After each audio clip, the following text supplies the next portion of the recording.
বন্ধু দাঁড়া দাঁড়া। বন্ধু বন্ধু তোর সাইকেল আমাকে বাড়ি নিয়ে চল না। এত গরমের মধ্যে আমি তোকে নিয়ে যেতে পারবো না। আমিও তোকে নিয়ে যেতে পারবো না। বন্ধু তোদের সাথে আমাকে নে, আমি এত রোদের মধ্যে কিভাবে হেঁটে যাবো? আমি তোকে আমার সাইকেল নিয়ে যেতে পারবো না। শুধু আজকের জন্য নে। ওই তোর বাবাকে বলতে পারিস না সাইকেল কিনে দাও? ও তোর বাবা সাইকেল কিভাবে কিনে দিবে? তোর বাবা তো খুব গরিব। এনে আমার তো একটু এই টাকাটা আইসক্রিম খেয়ে নিস। কিরা বন্ধু চল, গরিবের সাথে আবার কিসের কথা? হ্যাঁ হ্যাঁ চল। আমি আজকে দাদাকে কি বলবো সাইকেল কিনে দিতে।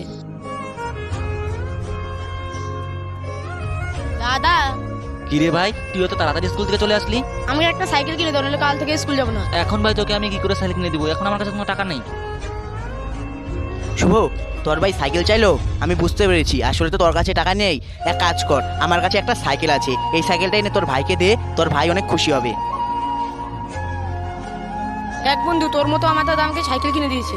এই কিনছিস তো একটা ভাঙা সাইকেল, তারা তো ঢং। দেখ দেখ আমি আজকে একটা ফোন কিনেছি, তোর আছে ফোন? আমার মোবাইল লাগবে না, আমার দাদা যা দিয়েছে আমার তাই ভালো।